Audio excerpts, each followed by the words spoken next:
Il était une fois une petite fille de village, la plus jolie qu'on eût su voir. Sa mère en était folle, et sa mère grand plus folle encore. Cette bonne femme lui fit faire un petit chaperon rouge, qui lui seyait si bien que partout on l'appelait le petit chaperon rouge.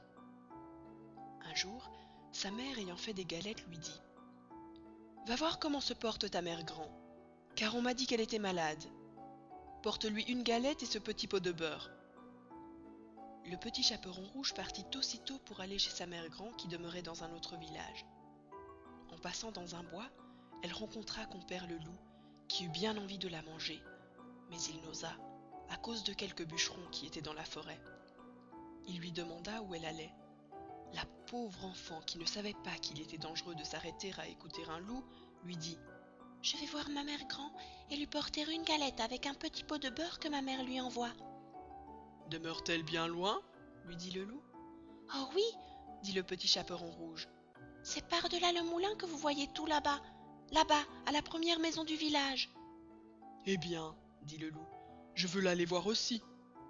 Je m'y en vais par ce chemin-ci, et toi par ce chemin-là, et nous verrons à qui plus tôt y sera. » Le loup se mit à courir de toute sa force par le chemin qui était le plus court, et la petite fille s'en alla par le chemin le plus long, s'amusant à cueillir des noisettes, à courir après des papillons et à faire des bouquets de petites fleurs qu'elle rencontrait. Le loup ne fut pas longtemps à arriver à la maison de la mère grand. Il heurte.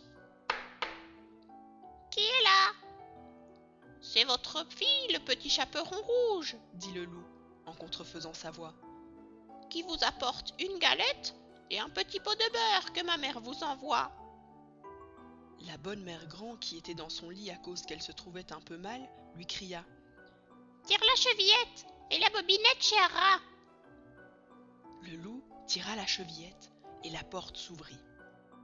Il se jeta sur la bonne femme et la dévora en moins de rien, car il y avait plus de 3 jours qu'il n'avait mangé. Ensuite il ferma la porte et s'alla coucher dans le lit de la mère grand, en attendant le petit chaperon rouge, qui quelque temps après vint heurter à la porte. « Qui est là ?» Le petit chaperon rouge, qui entendit la grosse voix du loup, eut peur d'abord, mais croyant que sa mère grand était enrhumée, répondit: « C'est votre fille, le petit chaperon rouge, qui vous apporte une galette et un petit pot de beurre que ma mère vous envoie. » Le loup lui cria, en adoucissant un peu sa voix: « Tire la chevillette, la bobinette, cher rat. » Le petit chaperon rouge tira la chevillette et la porte s'ouvrit. Le loup, la voyant entrer, lui dit en se cachant dans le lit sous la couverture: « Mets la galette et le petit pot de beurre sur la huche et viens te coucher avec moi. » Le petit chaperon rouge se déshabille et va se mettre dans le lit, où elle fut bien étonnée de voir comment sa mère grand était faite en son déshabillé.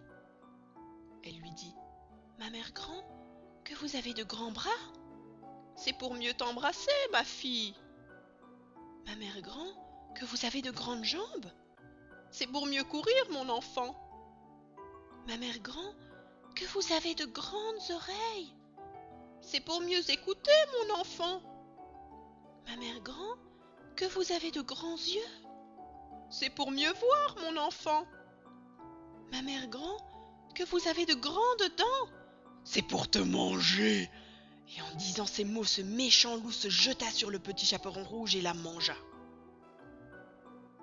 Moralité: on voit ici que des jeunes enfants, surtout de jeunes filles, belles, bien faites et gentilles, font très mal d'écouter toutes sortes de gens, et que ce n'est pas chose étrange s'il en est temps que le loup mange. Je dis le loup, car tous les loups ne sont pas de la même sorte. Il en est d'une humeur accorte, sans bruit, sans fiel et sans courroux, qui, privés, complaisants et doux, suivent les jeunes demoiselles, jusque dans les maisons, jusque dans les ruelles. Mais hélas, qui ne sait que ces loups doucereux, de tous les loups, sont les plus dangereux. Fin du petit chaperon rouge.